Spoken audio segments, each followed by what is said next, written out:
제가 봉독하겠습니다.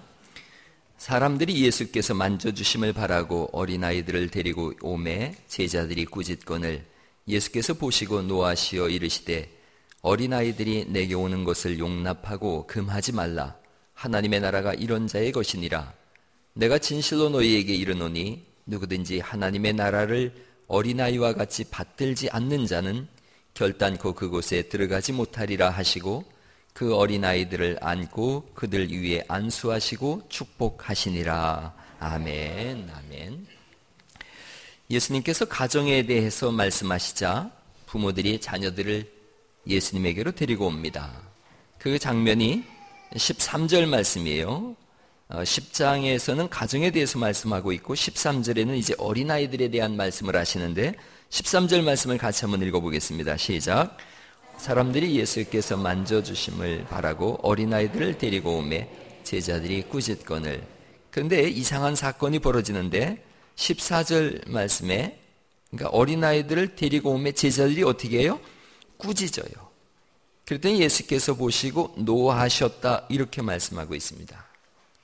13절과 14절 상황이 당시적 상황으로는 이해가 되는 부분과 오늘날 상황에서는 이해가 안 되는 부분이 있습니다. 이 당시적 상황에서는 어린 아이가 이렇게 앞으로 나와서 사람들 앞에 서는 것이 이해가 안 되는 부분이고, 그리고 예수님께서 그 제자들이 어린아이들을 꾸짖는 걸 보시고 노하시는 상황이 그 당시의 상황에서는 이해가 안 되는 부분입니다. 무슨 말씀이냐면 2000년 전에는 어린아이들이 인격적으로 보호받는 그런 존재가 아니었습니다. 역사적으로 보면 19세기를 여성을 발견한 시대라고 얘기들 합니다. 노동력이 많이 필요했는데 여자들이 큰 노동력을 준 거예요. 산업혁명 이후에. 그래서 19세기는 여성을 발견한 시대라고 합니다. 20세기 들어와서 생활이 안정화됐습니다. 그러자 누가 보였느냐 하면 집안에 있는 어린 아이들이 보여진 거예요. 그래서 20세기를 어린이를 발견한 시기라고 합니다. 그리고 이제 오늘날 21세기는 노인을 발견한 세기다 이렇게들 얘기합니다. 20세기가 되어서야 비로소 어린이가 사람 대접을 받은 거예요. 그 전까지는 부모의 부속물 정도로 취급이 되어졌습니다. 우리나라도 사실 별반 다르지 않습니다.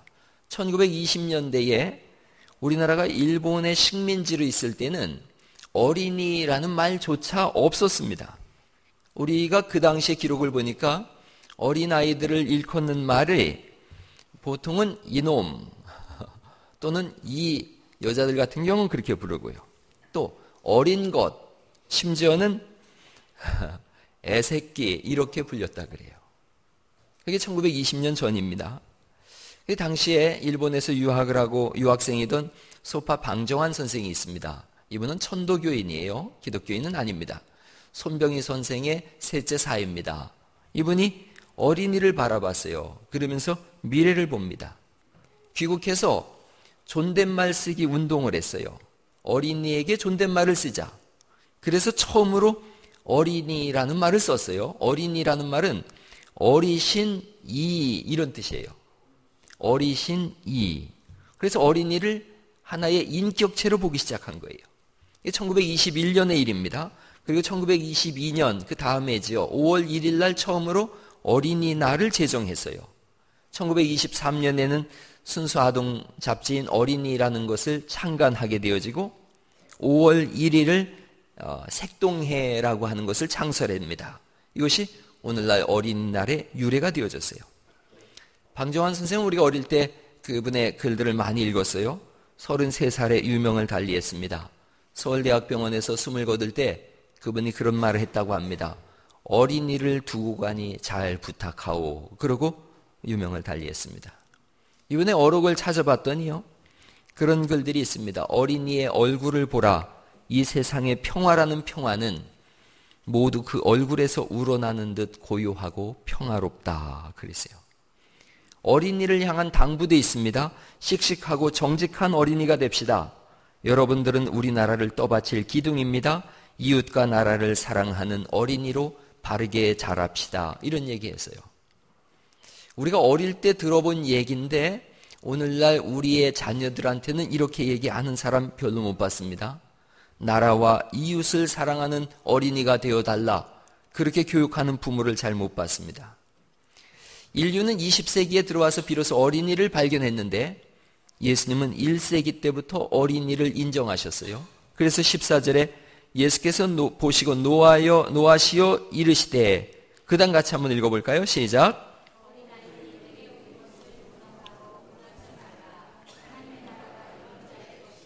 어린아이들을 용납하십니다. 그리고 16절에서 절정을 이룹니다. 16절 말씀 또 읽어볼까요? 시작. 그렇습니다. 예수님은 1세기 때 어린이를 인정하셨어요. 오늘날은 우리조차도 지금까지도 어린이를 잘 인정 못하는 것 같습니다. 제가 어릴 때도 어린이를 왜 인정 못하는지를 생각해 봤어요. 동네마다 장이 있으면 뱀장수가 옵니다. 뱀장수. 그 뱀장수가 하는 멘트를 가만히 떠올려 보세요. 이 뱀으로 말할 것 같으면 강원도 정선 쌍계곡에서 이렇게 막 시작해요. 사람 16명 물어 죽이고 호랑이 2마리 잡아먹고 그러면서 뭐 한 번 물리면 큰일 난다 그러고 그런 거 기억나시죠? 오른쪽에 있는 백사는 800만 원에 팔리고 뭐 왼쪽에 있는 건 1600만 원에 팔리고 그러면서 꼭 중간중간에 들어가는 말이 날이면 날마다 오는 게 아니야. 그러면서 또 하나 들어가는 멘트가 있어요. 기억나세요? 그렇습니다. 누군 가라 그래요. 애들은 가라 그래요. 가만히 제가 생각해 봤어요. 우리의 고정관념 속에 애들은 가라가 심겨져 있는 거예요. 어른들 이야기할 때도 아이가 와서 있으면 뭐라 그래요? 너희들 건너가라 그러죠. 애들은 가라 그래요. 예수님이 지금 가정에 대해서 말씀하고 있고 아이들이 왔는데 제자들이 똑같은 얘기하는 거예요. 애들은 가라, 애들은 가라. 이런 우리도 지금까지 범하고 있어요. 사실은 오늘날의 교회조차도 애들은 가라, 애들은 가라 그렇게 이야기하고 있습니다. 우리 교회 교인이 몇 명이냐고 물어요. 그러면 한 200명 됩니다. 그러면 다시 묻습니다. 아니 애들 빼고 장년부가 몇 명이냐고요. 그 말 속에 뭐가 들어있는 거예요? 애들은 가라 이렇게 하고 있는 거예요. 고정관념 속에 애들은 어린이는 교인이 아니라고 생각하는 거예요. 서울에 김종준 목사님이라고 계세요. 꽃동산 교회를 하세요. 교회 이름 참 재미있죠. 꽃동산 교회. 그분의 고백이 나는 주일학교에 생명을 걸었다 이겁니다. 이분이 군대 생활할 때 군종병으로 있었는데 교회 주일학교를 그 인근에 있는 아이들 다 불러 모아가지고 혼자서 500명까지 부흥케 했어요. 허벌판인 교회를 개척해서 어린아이만 4,000명, 주일학교가 4,000명 되는 교회를 만들었더니 재미난 고백을 했어요. 우리 교회도 한번 왔다 갔습니다. 몇 해 전에. 그분이 그런 얘기했어요. 어린이 4,000명을 모았더니 그 어린이들이 부모님을 다 모셔왔느라고. 그래서 이 교회가 지금 수만 명이 되어졌어요. 여기도 지금 이 교회는 지금도 주인이 어린이에요. 그분이 재미난 얘기했어요. 어린이 보고 목회하면 줄에 설 일이 많아집니다. 그러나 어른들 보고 목회하면 그렇습니다. 그래요. 아이들이 금방 장년이 되고 교회의 주체가 된다는 것을 금세 잊어버립니다. 저는 개인적으로 교회에서 어린아이들 혼내는 거를 제가 하지 말라고 얘기들 합니다. 제가 그렇게 해본 적이 별로 없는 것 같아요. 어린이를 혼내지 않는 이유가 2가지가 있는데 첫째는 어린이를 가만히 들여다보라는 겁니다.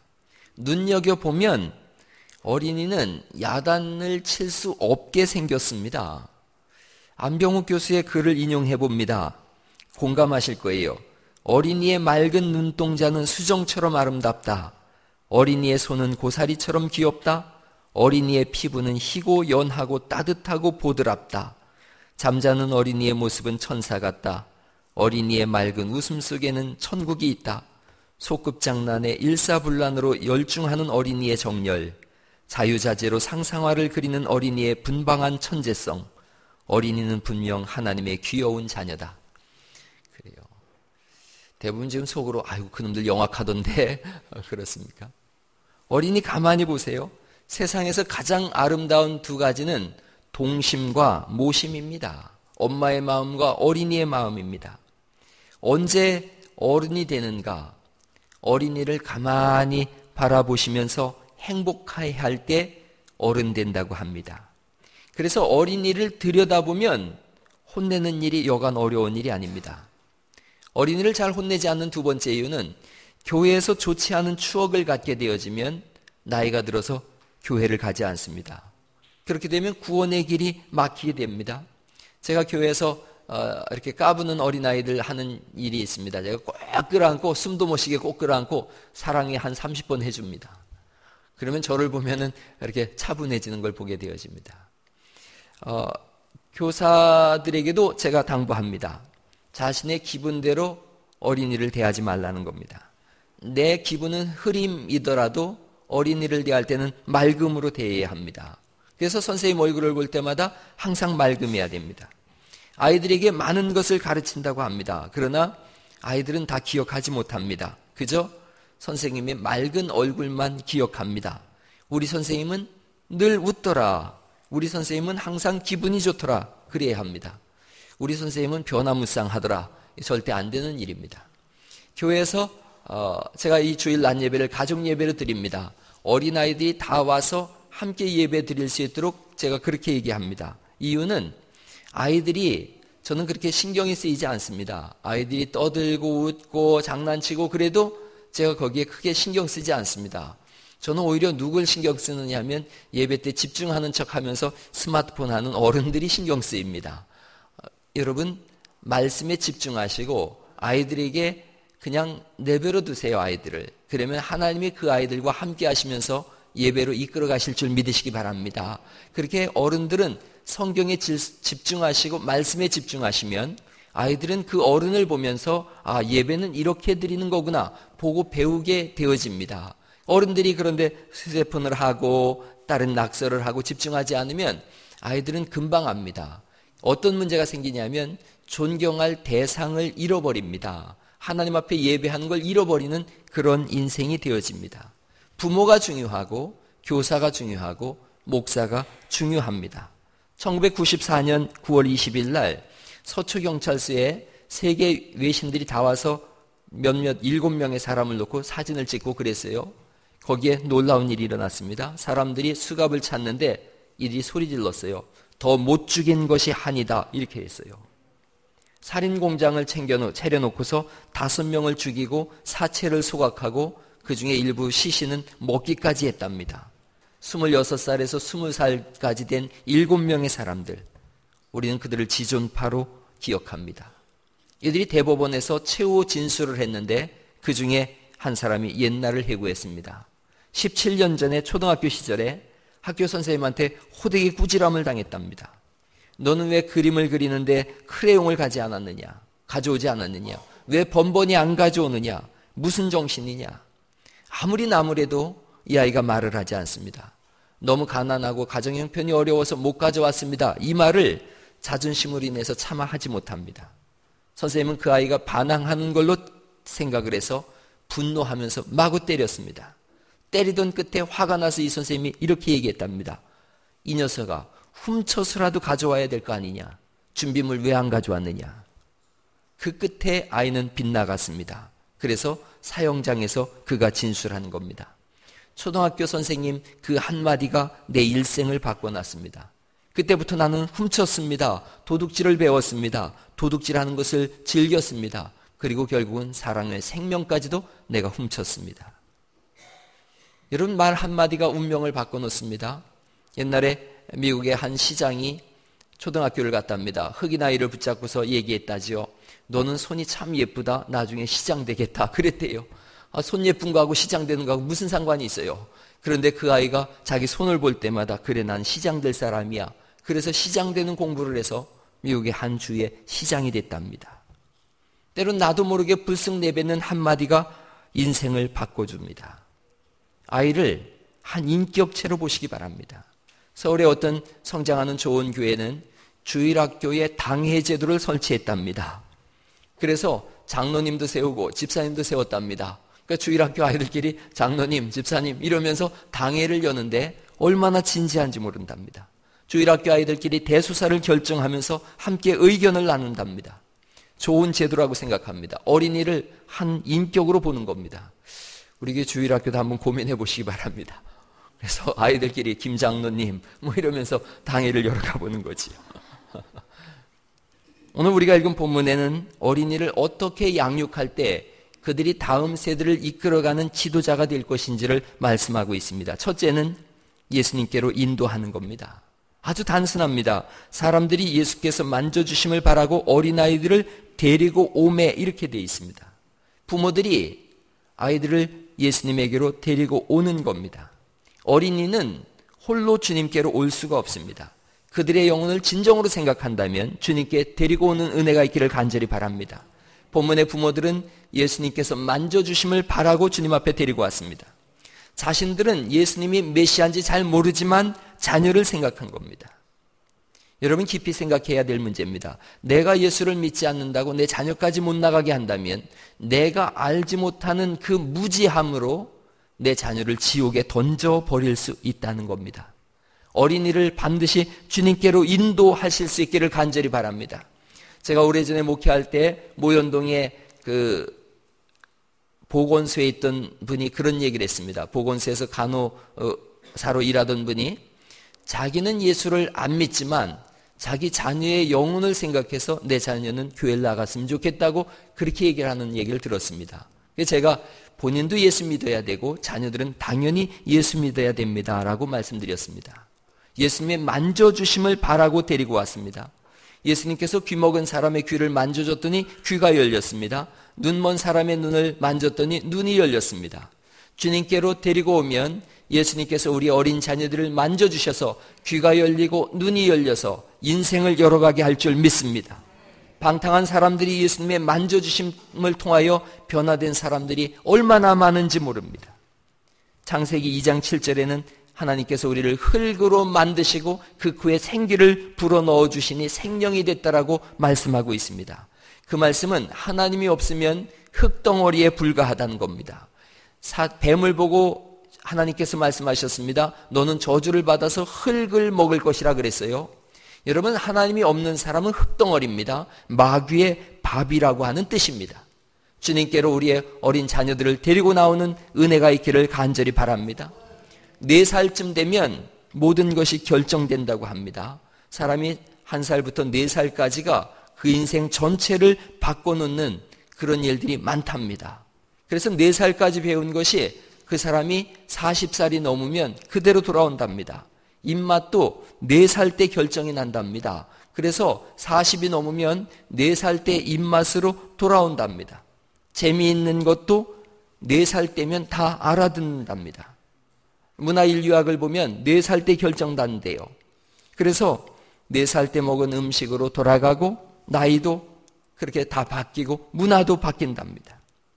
그래서 가만히 생각을 해보니까 듣는 것도 그렇습니다. 아기들이 가장 잘 웃을 때가 언제냐면 4살 때부터입니다. 4살 때 가장 잘 듣습니다.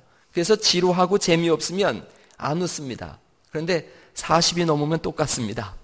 40살이 넘은 분들은 지루하고 재미있는 얘기 잘 안 듣습니다. 청년들은 복잡한 거 좋아하는데 40살 넘으면 단순하고 그저 재미있으면 애기들하고 똑같이 웃는 걸 보게 되어집니다.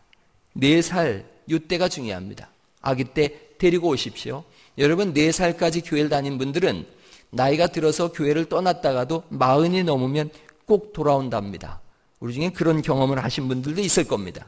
본문의 부모들은 아이들을 예수님께로 데리고 옵니다. 부모의 자리가 중요합니다. 두 번째, 여기 보니까 어린이와 함께 예배하고 있습니다. 부모가 아이들만 밀어놓은 것이 아니라 거기에 함께 있습니다. 어린이와 함께 예배하시기 바랍니다. 어린이를 데려온 부모들 함께 예배하듯이 우리 교회가 그렇게 하는 겁니다. 함께 예배한다는 것은 신앙의 본을 보이는 겁니다. 부모로서 신앙의 본을 먼저 보일 수 있길 바랍니다. 기도하는 부모를 봐야 자녀는 기도합니다. 찬송하는 부모를 볼 때 찬송하고 헌신하는 부모를 볼 때 헌신하게 되어집니다. 부모의 자리가 있습니다. 주일에 여러분 예배 자리를 꼭 지킬 수 있기를 간절히 바랍니다. 함께 나란히 앉아서 예배하고 이렇게 통성으로 기도할 때는 자기 자녀들의 머리에 손을 얹고 또 기도해 주시기 바랍니다. 그게 부모의 특권입니다. 어떤 아이가 속상해서 가출했습니다. 엄마가 문자를 보냈는데 나는 너의 엄마다 그랬습니다. 그 순간 아이가 울었답니다. 모든 서름이 해결됐답니다. 언제나 아빠, 엄마의 자리가 있어야 합니다. 그 자리는 신앙의 본을 보이는 자리입니다. 역대하 32장에 보면 히스기야 왕이 나옵니다. 그가 병이 걸렸습니다. 39살에 죽을 병이 걸려서 하나님 앞에 기도했더니 하나님께서 생명을 몇 년 더 연장시켜 주셨어요? 15년을 연장시켜 줬습니다. 3년 뒤에 그가 아들을 낳았는데 42살에 아들 낳았는데 그 아들이 므낫세라고 하는 사람입니다. 늦둥이에요. 그저 사랑하고 예뻐했습니다. 그 므낫세가 55년 통치했는데 이 사람 이스라엘의 가장 악한 왕이 되어졌어요. 신앙을 물려주지 못한 거예요. 기도를 물려주지 못한 것입니다. 신앙은 부모의 본을 통해서 물려지게 되어집니다. 초등학교 선생님이 아이들에게 숙제를 냈답니다. 오늘은 집에 가서 엄마 품에 한참 안기고 나서 느낌을 적어오세요. 그랬답니다. 다들 아이들이 그 감상문을 냈는데 그 내용이 그렇습니다. 엄마 품에 안겼더니 구름 속 같아요. 숨소리가 크게 들려요. 따뜻하고 푹신해요. 이런 식으로 기록했답니다. 세상에서 가장 따뜻하고 푹신한 품이 엄마 품입니다. 그 품에 꼭 끌어안고 기도하시고 그 품으로 자녀를 안고 나올 수 있기를 간절히 바랍니다. 예배는 그런 겁니다. 오늘 여러분에게도 숙제를 드립니다. 오늘 집에 가서 자녀들을 꼭 품에 안으시고 자녀들은 그 품에 안겼다가 다음 주에 감상문을 저한테 카톡으로 보내시기 바랍니다. 부모는 자녀와 끊임없이 교감하는 겁니다. 제가 우리 아이한테 잘 못하는 것이 있는데 딸한테는 그렇게 안 하는데 아들한테는 자꾸 장난을 겁니다. 장난을 걸고 좋은 얘기를 하지 않고 툭툭 건드리고 그게 아빠들은 다 공감할 겁니다. 끊임없이 장난하는데 이 녀석이 어제 내가 장난을 걸었는데 장난으로 안 받아들이고 감정으로 받아들이더라고요.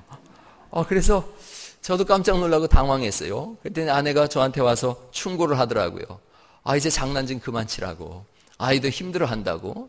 그래서 제가 아침에 새벽 예배 아침에 가서 우리 아들을 꼭 끌어안았어요. 뒤에서 끌어안고 애비 자존심에 미안하다는 말은 끝까지 못하고 그러고서 막 또 장난을 걸었어요.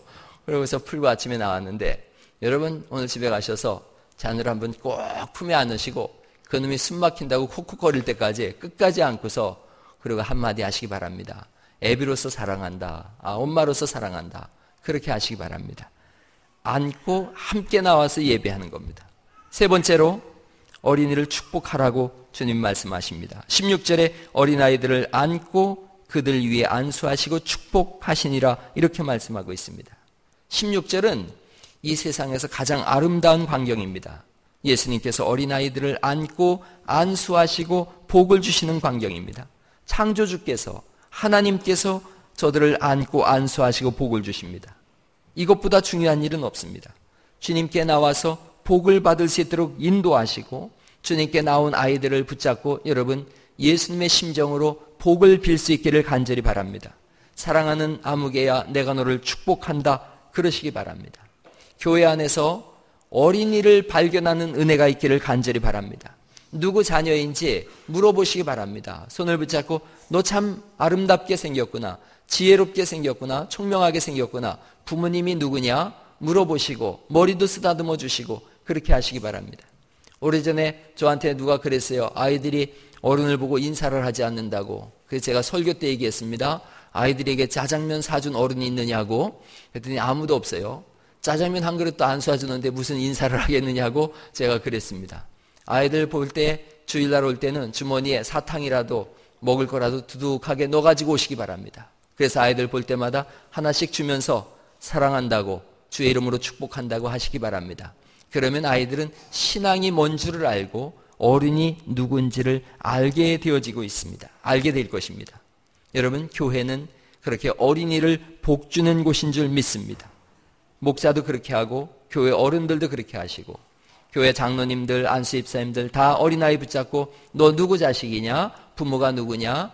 이렇게 물어보시고 복을 주시기 바랍니다. 우리는 꼭 아이가 잘못했을 때만 저 네 집 자식이냐? 이렇게 하는데 그렇게 하지 마시고 누구든지 손을 꼭 붙잡고 이야기하시기 바랍니다. 부모의 자리가 중요하고 함께 신앙생활하는 어른의 자리가 중요합니다. 링컨이 태어났을 때 그의 어머니 맨슨이 아기 링컨에게 성경을 읽어주면서 복을 빌었습니다.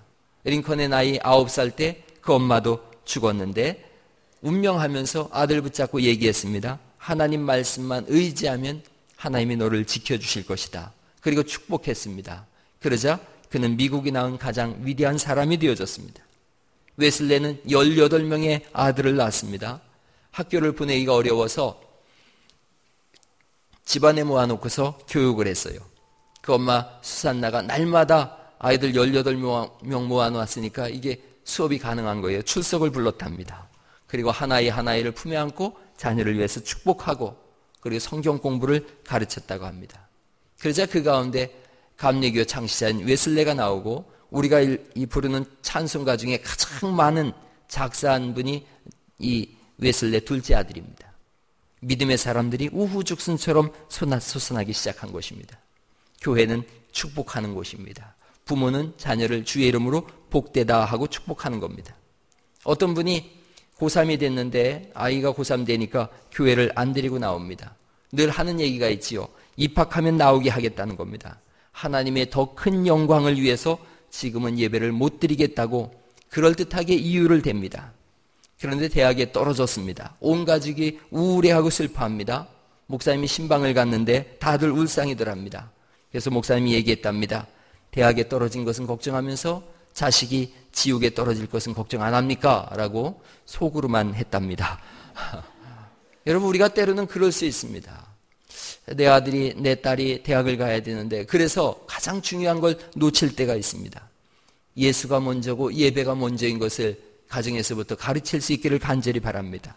오늘날 교회가 어린이를 발견하지 못하면 다음 세대의 교회는 텅 비게 되어 있습니다. 오늘 어린이를 발견하시고 볼 때마다 복되다 하십시오. 어린이는 다가오는 미래의 주인공들입니다. 자녀를 위해서 비는 가장 큰 것은 기도입니다. 예배 때마다 자녀에게 머리에 손을 얹고 쓰다듬어 주시고 기도하십시오. 집 안에서도 기도하시고 우리가 금요 집중 기도회를 합니다. 그때 나오셔서 자녀를 위해서 기도하시기 바랍니다. 수영선수를 아들로 둔 어머니가 있는데 항상 아들이 예수 믿기를 기도하는데 아들이 방만해서 거절합니다. 어느 날 이 아들이 친구들과 술을 한잔 마시고 여름이라 더워서 수영을 해야 되겠다라고 생각했습니다. 그래서 자기가 훈련하는 수영장 가서 다이빙을 해야지 하고 제일 높은 곳으로 올라갔습니다. 높은 곳에 올라가서 다이빙을 하려고 하는데 갑자기 수영장에 십자가 형상이 비치는 거예요. 두렵기도 하고 기분도 별로 안 좋고 그래서 천천히 다시 내려왔답니다. 포기하고 내려와서 도대체 물속에 뭐가 있나 이렇게 물속을 들여다보다가 이 청년이 아주 얼굴이 하얗게 질려버렸답니다. 보니까 물속에 물이 하나도 없었던 거예요. 수영장에 물이 하나도 없었던 겁니다. 뛰어내렸다면 그대로 죽었을 겁니다. 너무 당황하고 놀라서 집에 헐레부터 왔는데 정말로 어머니가 기도하고 계셨답니다. 여러분, 부모의 기도는 자녀를 죽이기도 하고 살리기도 합니다. 자녀를 위해서 진짜로 기도하십시오. 때를 시간을 내서 기도하시고 자녀를 품고 기도하시기 바랍니다. 오늘 3가지를 말씀드렸습니다. 어린이는 반드시 주님께 인도되어야 합니다. 부모는 주님 앞에 함께 있어야 합니다. 모든 사람은 어린이를 축복해야 합니다. 그렇습니다. 그때 비로소 주님이 역사하십니다. 말씀을 마치려고 그럽니다. 초등학교 3학년 아이가 친구들한테 매를 맞습니다.